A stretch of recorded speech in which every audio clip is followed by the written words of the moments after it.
actually very curious to hear, Dr. Tang, your perspective on the question of referrals for ADHD, whether maybe some reluctance to refer for a primary diagnosis of ADHD compared to more of a tendency to refer when there is a co-occurring mental health condition potentially, and there is this like greater complexity and how we might address that using collaborative models. Yeah, I'm assuming CHC, there is a community health center.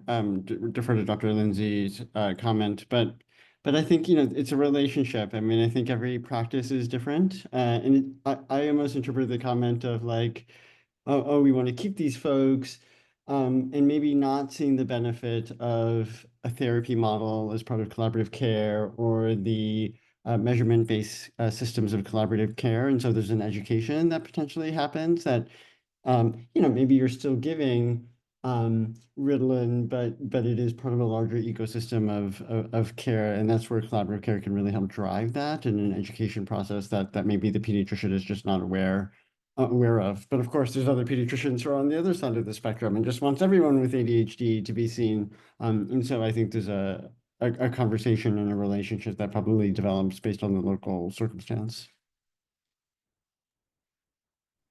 My integrated setting happens to be in an academic pediatric practice, and so there's residents coming in and out. And so the beauty of that is that we are getting a lot of the same questions that kind of cycle year in and year out as the residents grow in their capabilities. And then there's sort of a dual education model there, both with the GME program for training pediatric residents, but also having the pediatric attendings themselves become more and more comfortable. And as we form that relationship and they get to know me and I get to know them, the questions about how we manage ADHD definitely, and the differences between managing ADHD as a sole diagnosis versus adding those comorbidities in, definitely kind of enriches the discussion that we have about the varieties of ways that we may kind of approach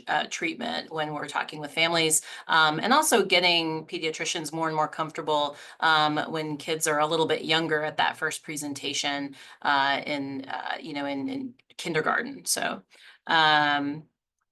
we're starting to get some. Oh, hey, Abby, did you have something to add there? I was just going to add a little bit about that. I think that one of my experiences is in a large multi-group practice that really they eat what they kill. They had to make as much money, move as many people through as possible. And when we started, they didn't want to do SSRIs at all. Not far off of the black box, worried about young kids, all of these things. But as you developed a relationship and found out what they were worried about, they wanted to learn about medical legal issues. They were worried about that side.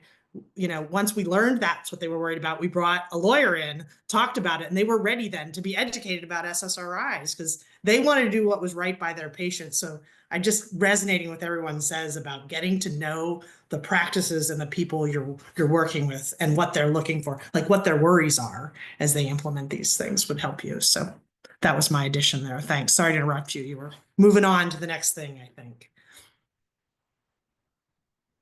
No worries. Thank you for bringing that in there. I think the work that we do and how it evolves over time, particularly when we have been working with practices for longer, is another really interesting aspect of this. So and being able to manage the things that keep the pediatrician up at night is another really critical part of that relationship building.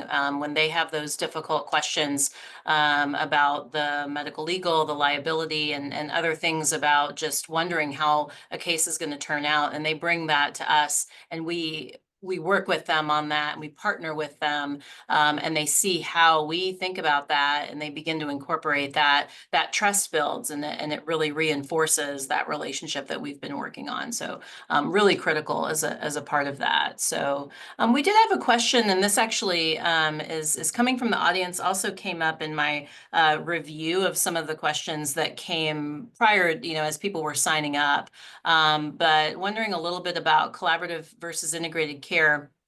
also in some of the specialty pediatric settings. And I know that some of us have a little bit of experience at working in medical centers where we may have access to specialty pediatrics. I know that several different folks that are on the Collaborative and Integrated Care Committee with the Academy also have practiced in specialty settings. And I thought maybe we could hear from Abby and then from Michael about that. Yeah. Well, first of all, I'm looking at the question. I would say that you could have collaborative care, like a classic collaborative care model, like Barry was talking about earlier, in either subspecialty, medical, surgical, or primary care. Or you could have a more generally integrated care model. So like any of these models could apply to any setting. And what's interesting for those of you who are in places where you might have subspecialists interested in this, a lot of the subspecialty groups are starting to say you need to have psychiatry or psychology or some sort of integrated service in place. So there's lots of opportunity. I would say I would even see in the next several years opportunity opening up in private practices and things like that, even outside of academic centers. So I would say you could have integrated or specialties, you could have any of these services in specialty or primary care. And there's a lot of overlap in the basics. Obviously, if you're going to be in a medical subspecialty, you're going to be a cardiac, you're going to learn a lot more about what happens to children with cardiac needs. And the basics are still the basics, right? Getting to know the program, getting to know the physicians and the leaders and what they're looking for applies, and I would say applies in either setting. I would love to hear from Michael as well. Yeah, I totally agree with everything that you said. I think the financing too in a specialty setting is also interesting in terms of making a return on investment argument. It's obviously harder in primary care pediatrics where the per month fee for a kid is low. But for some of these specialty settings, if you've got a kid on a cardiac service or an oncology service who definitely is very high cost, having that intervention, even with a handful or a couple handfuls of kids, can make a huge difference for someone who's not getting hospitalized. And so I think you start to approximate some of the more value-based care models that are out there too. And so there's potentially less reliance on the fee-for-service billing and potentially more opportunity to be creative on the financing end, enabling the care on the front end. Yeah, I think the risk models, for specialty practices are different. That a lot of times in value-based care, it's the primary care sort of network that really holds the risk, and specialists may be kind of in on that or not, depending upon how the ACO is kind of organized. But I think the other challenge though is really has to do with whether or not, the specialty, the pediatric subspecialty practice is willing to really take on, sort of a direct role in, the mental health, care delivery, because, collaborative care model really is predicated on the idea that, the care delivery is going to be located really in the practice, where you're working. And I guess it depends on the providers and the specialty. Certainly, I know a lot of pediatric endocrinologists that really like to hold on to the mental health, and they like to do that, on their team because it's so integral to, the outcomes, for diabetes, and they really become the primary care provider, for the patient for some of the more, sort of complicated ones. And same thing with other, chronic disease, specialists like, cystic fibrosis docs, sometimes do that, and certainly, hem-onc, docs, do as well. But it does vary a lot. And there's actually a child psychiatrist who presented a clinical perspectives session sort of last October at the annual meeting on this very topic, is really on collaboration with subspecialty practices with this model. And her name is Jessica Becker. I believe she's from NYU. I think you made an important point, Barry, that this model requires that whoever you're parting with has a longer term perspective than a one-time consultation generally. So if you're going to work with a subspecialist, it's more likely to be effective with a subspecialist that sees themselves as seeing the patient in more of like a medical home way. GI sometimes has that relationship. Some surgical specialties have that relationship, but not all. So again, it gets back to making sure what they're looking for and why they're looking for it. And we've been amazed at our children's hospital. I mean, we Ortho wants to partner with us because they feel like they have some recurrent patients that could use ongoing care with us. So, But for the ones who don't want to do the mental health, that doesn't mean that there's nothing to do, because I think those practices could really benefit from a relationship, with one of us for consults, and to try to help sort out, it's really like CL, outpatient CL, child psychiatry, to try to sort out the psychological, aspects, of their illness, and to try to make recommendations and do, sort of warm handoffs, to mental health providers and things like that. But again, it's, the other side is that you don't get a chance to make that, money from those extra, COCM codes. yeah. That being said, it's a whole spectrum, and there's not one right way to do it, right? We really want people to learn about the COCM codes because they're relatively new, and we really want them to be pushed out. But there's a lot of ways to engage with different pediatricians, subspecialists, primary care doctors, family practice doctors. So as you said, there's lots of ways you can engage, even if you're not ready to like build a full model with someone. Abigail, to that point, I see Emily in the chat early on asked about the 99245 code. And I actually had to look that up. I didn't know it right off the top of my head. And it's like the high acuity consultation code face-to-face, like you're actually doing an evaluation consultation of someone as it's an assessment. And, I don't see that used very much in the integrated space. It could be if the payers have it turned on, but it just makes me think about, to Abigail's point, there's other things besides collaborative care. I know this is just about collaborative care, but there are other integrated models inclusive of psychiatry. I said I do a combination of collaborative care and e-consults on Fridays, and I'm very intentional which model I'm using when I do each consultation. So the collaborative care model is everything we've talked about, right? Registry, it's generally not a PCP directed referral. It's informed by something else that gets them on the registry. An ADHD diagnosis was mentioned, maybe treatment refractory depression, whatever it is.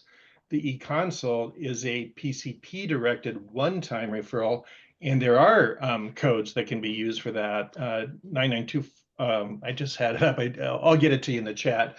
But what's great about these codes that came out recently, about 6 years ago, is there's a code that the PCP can drop, and it pays for their time in the e-consult session. And then there's the code that the specialist, the psychiatrist, can drop.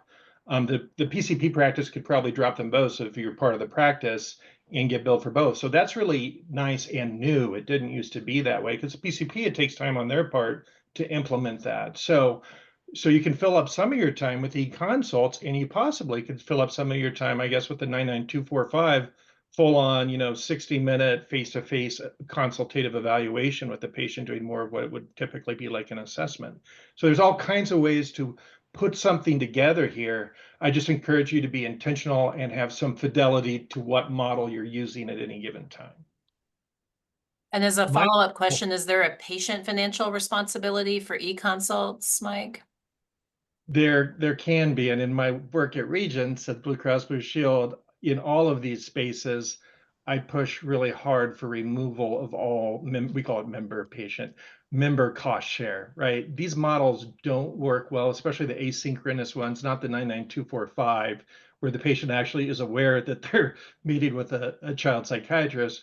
But for the consult code and the collaborative care code, these are asynchronous, and the patient, other than being told, and they should be for collaborative care, given informed consent that they're going to be enrolled in the model, they don't even know that these consultations are taking place. So when they get their EOB in the mail, and it's got, say they have a high deductible health plan, and it goes to the deductible, and they've got a $250 charge for the COCM for that month that's straight out of their pocket, they're not happy and they're like, I don't want to do that model anymore. So removing cost share is really for the member is really critical for uptake of these asynchronous models, that and e-consults. The challenge is, and this gets a little wonky, is that high deductible health plans that are managed by federal government really put limitations about removing cost share. They allow them because you have to have a high deductible because it drives behavioral incentives. In this way, I don't think it works well. So there's some advocacy to push for an exception to be able to remove cost share for specific services, even in high deductible health plans, but it's not easy. And payers are kind of handcuffed in when they can do that. Aaron, just real quickly, and thank you, Mike, because I just wanted to add one thing. Can you talk a little bit about how you handled families when you had to tell them, that they weren't going to see the psychiatrist and that they still might have a copay? I know that's not going to take care of the things where they have to pay the whole bill, where they've got a high deductible plan. But a lot of people just have to pay a copay. And I'm just wondering, how do you handle that, Aaron? Because I know that'll come up in any level.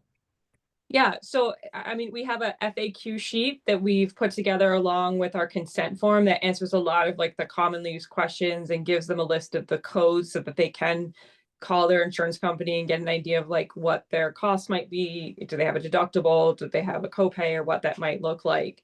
But when I talk about what is COCM and what the registry looks like, I say you're not going to meet, over Zoom, or you're not going to have a visit directly with Dr. Bohr. Here's how this works. He's like, but this is what we're looking for. This is our goal setting. Like, we're trying to find, the correct medication, regimen for your child, or whatever it may be. And I think if they take the time and we have the discussion, they never feel like we're not getting what you sold me. They're never unhappy with being like, oh, I'm not seeing them. And are there times where we are moving kids off the registry and be like, you do need to have a more one-to-one, face-to-face full psych evaluation with a psychiatrist? Absolutely. And sometimes even from the beginning, we know that that might be our end goal, but we have such a tremendous shortage that we can't wait the 6 months for the kid in crisis whose family, has been suspended 6 times in order to just be doing nothing until they can finally get to that appointment, if it's even possible. So I think, again, that comes back down to relationships. And in pediatrics, that part of it is so important. That establishment of trust and communication with families. I mean, if I'm not their primary provider, or I'm not the one usually seeing them for mental health, and that might be one of my colleagues, if they're having a lot of questions or feel unsettled, I'll touch base with them and say, hey, like, they're really feeling a little apprehensive about this. I gave them my spiel. I still feel like they have some questions. Could you reach out and, see if they have any questions they just felt more comfortable asking you? And again, that works really well for us. The most common complaint that we get is that we'll go over it and tell them, like, it's once a month bill, you're going to see these particular codes, and we'll have someone call and say, I never saw this doctor on this day. What is this bill for? And then they'll send it to me and I'll say, oh, remember the registry? And you sign this. Say, oh, yeah, now I know what it is. But that's by far the most common thing that happens as far as, parents or patients complaining about paying the fees or the codes. I wholeheartedly agree. I would love to see there not be any patient associated costs with it. We're not anywhere close to that as far as, insurance companies in the state of Delaware right now.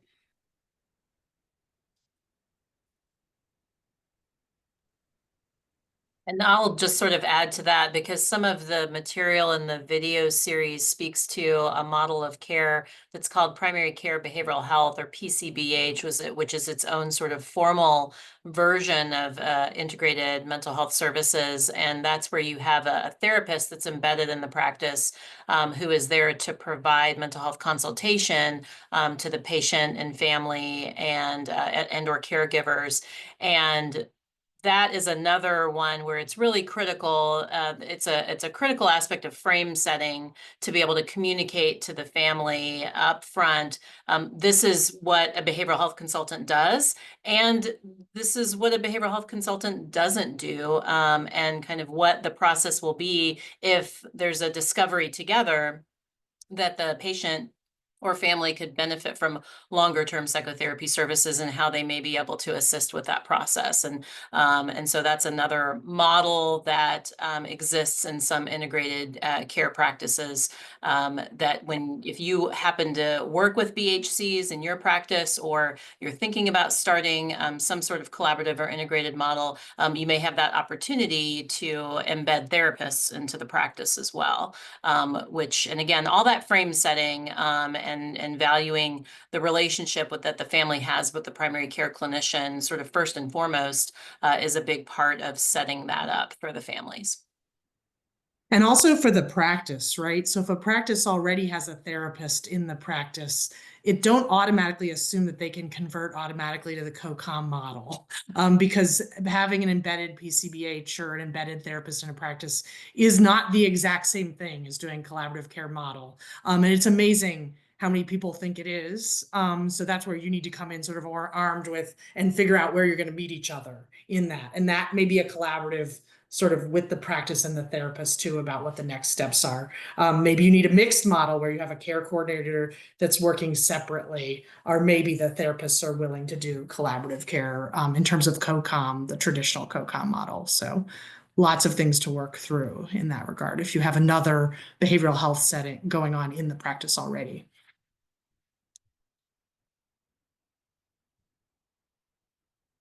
For those of you who haven't had a chance to look at the video series yet, or maybe if you looked at a couple of them and had not seen all of them, there were a couple of follow-up questions about availability of them and just an inquiry about that. They are still available.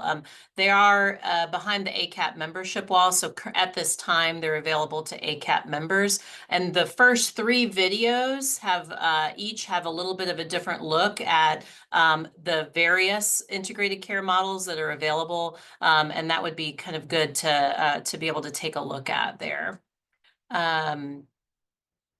We have 4 minutes left in this, and it's been a really lively discussion. Thank you so much to everyone that's been dropping all of your questions in the chat there. I think actually I wanted to maybe circle back to Mike Franz, because you had addressed a question about onboarding and initiating contracts. I saw you come off mute as well, so you may have another point that you wanted to make. And so I want to turn it back over to Mike. Oh, thanks, Susie. I was just going to say, I'm in this incredibly fortunate situation of how I got reimbursed, and I haven't heard anybody else that has had the luck I've had. But I'll just throw it out there in case any of you have relationships with your local community mental health program. So Friday afternoons, I run a neurodevelopmental direct care clinic at the community mental health program, but they decided to pay for my time Friday mornings to be the psychiatric consultant to these pediatric primary care clinics that are totally outside their organization. They don't get any revenue for my time. They just decided it's going to be their community commitment to provide consultation to primary care. And it really does help them. I think their reputation went up quite a bit because those primary care providers were struggling with access to child psychiatry. So they got a better relationship. And per the model, I'm able to keep a lot more folks in primary care and obviate the need to even refer out to special behavioral health or even to my clinic sometimes, because I can do that even with, say, some significantly autistic kiddos and manage them in primary care. So maybe go to your CMHPs and say, would you be interested in this? Here's the advantages. Again, I'm the only one I know that's gotten that done, but that's how I get reimbursed. So I just wanted to share that. Yeah, thanks. That's great. I mean, we all know of those CMHC settings where wait lists grow to 4 and 6 and 8 months long, and that's amazing to to partner with them in that way, and the presence that it gives the CMHC in the community. That's awesome. And then Mark, thanks, added, sometimes the school will also divert payments for traditional face-to-face consultation over to paying for COCM, where the school setting can become that population-based setting for care in using a collaborative care model. which is very much that go where the kids are stance for how we do population health with kiddos. So well, on the note of go where the kids are and allowing us to kind of finish our evening out with that idea in mind, and it's been really great. Thank you again to everyone who joined us on the call this evening and late afternoon for some of you. We really appreciate the discussion and all of your very valuable questions.